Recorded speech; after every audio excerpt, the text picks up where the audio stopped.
Hallelujah, Hallelujah, Hallelujah, Hallelujah.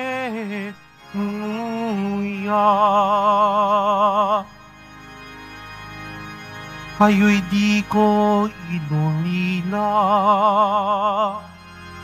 babalik akong talaga, magdudulot ng ligaya. Hallelujah, Hallelujah, Hallelujah, Hallelujah.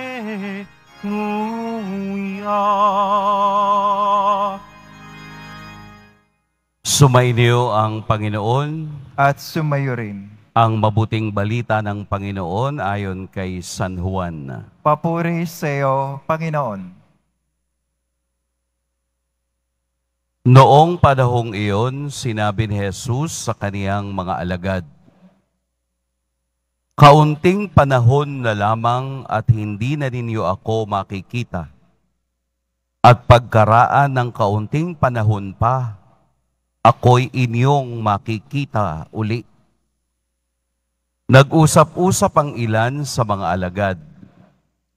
Ano kaya ang ibig niyang sabihin? Bakit niya sinabing kaunting panahon na lang at hindi na natin siya makikita? At pagkaraan ng kaunti pang panahon ay makikita uli? Sabi pa niya'y, "Sapagkat ako'y paroroon sa Ama." Ano kayang ibig sabihin ng kaunting panahon na lamang? Hindi natin maunawaan. Naramdaman ni Jesus na ibig nilang magtanong, kaya't sinabi niya, "Nagtatanungan kayo tungkol sa sinabi kong kaunting panahon na lamang at hindi na ninyo ako makikita, at pagkaraan ng kaunting panahon, ako'y inyong makikita uli. Sinasabi ko sa inyo, tatangis kayo at magdadalamhati, ngunit magagalak ang sanlibutan. Matitigib kayo ng kalungkutan, subalit ito'y magiging kagalakan."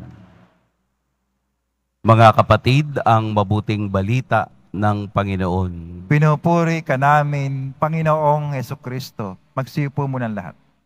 Magandang umaga po sa lahat. Ang pangako ni Jesus ay tunay at very comforting. Yun bang tigib ka ng lungkot dahil hindi mo nauunawaan, pero nagkakaroon ka ng panibagong pag-asa dahil sa kaniyang mga salita.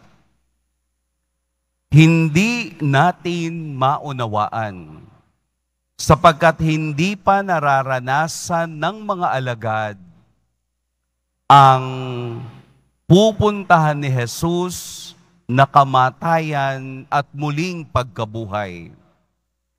Ito yung gustong ipaliwanag ni Jesus sa kanila, na makikita ninyo ako, pero pagkatapos ng maikling panahon, muli ninyo akong makikita. Ito yung transition from death to life.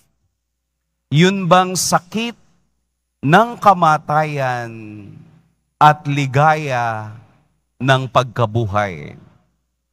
Yung transition na ibinabahagi ni Jesus sa kanila, na ito ang aking daranasin, ito ang aking pupuntahan, pero hindi nila maunawaan.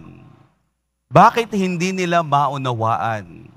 Hindi nila iyon mauunawaan dahil wala pa sila sa ganong karanasan. Hindi pa nila iyon nakikita, hindi pa nila iyon nararanasan. Pero ang mga salita ni Jesus ay nagpapauna na kung ano ang dapat nilang tanggapin at dapat nilang maranasan.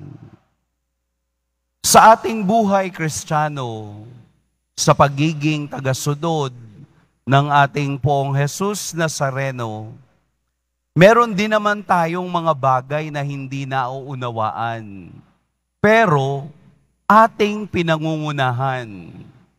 Kaya kapag pinangunahan mo ang isang bagay na hindi pa nangyayari, nasisira ang iyong imahinasyon at nasisira ang iyong expectation.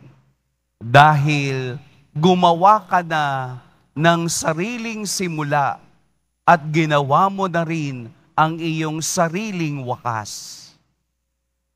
Sa isip ni Jesus, sa isip ng Diyos ay iba. Kaya gusto niyang ipaalaala sa kaniyang mga alagad na ang kaniyang pag-alis ay hindi nangangahulugang iiwanan ko kayo. Muli akong babalik. Ito yung the day of the resurrection. Yung 3 araw na siya ay nawala ay pagpapakita na ang kaniyang sinasabi ay mayroong katuparan. Sa ating buhay, ganun din. Tayo ay nalulungkot at naghahanap ng comfort. Ang lungkot lumilipas po ha. Kapag kayo'y nabubuhay sa lungkot, ibig sabihin, hindi tayo lumalago sa kagalakan ng Diyos. Ang lungkot dapat hanggang sabihin na nating 3 hours lang. Pag lumagpas ka na ng 3 hours sa lungkot mo, magiging yon? Depression. Wala naman tayong dahilan para ma-depress kung tayo ay spiritually resurrected with Christ. Kailangan yung ating buhay araw-araw ay palaging mayroong muling pagkabuhay para ating maharap anumang bagay na dumarating sa atin. Spiritual resurrection araw-araw para hindi natin maramdaman ang bigat at ang hamon ng mundo. Pumunta kayo muna sa inyong comfort zone at pagkatapos nyong maramdaman na kayo ay komportable na, tsaka kaaalis upang makipagbakbakan muli, upang makihalo muli, upang matuto muli sa ating karanasan.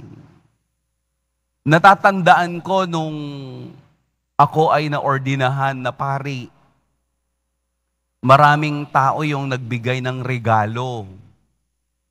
At minsan yung mga regalong ibinibigay nila ay hindi ko naman magagamit. Kaya pasensya na po doon sa nagbigay dahil yung regalong iniregalo nyo ay iniregalo ko din. Kasi hindi ko naman po iyon gagamitin. Ang isang regalo na hindi ko makakalimutan, na very comforting sa akin. Di ba parang, wow, this is the best gift na natanggap ko. Ay 5 panyo. 5 panyong kulay puti at may nakatatak na pangalan ko na kulay red. Ang gandang tingnan, no? Hindi ko alam kung sino nagbigay. So one time, nung ako'y nagmisa, pagkatapos noon, ang sabi niya, Father, natanggap mo ba yung panyo na niregalo ko sa iyo? Naku po, kayo po pala ang nagbigay noon. Marami pong salamat. Napakaganda. Hanggang ngayon, ginagamit ko pa.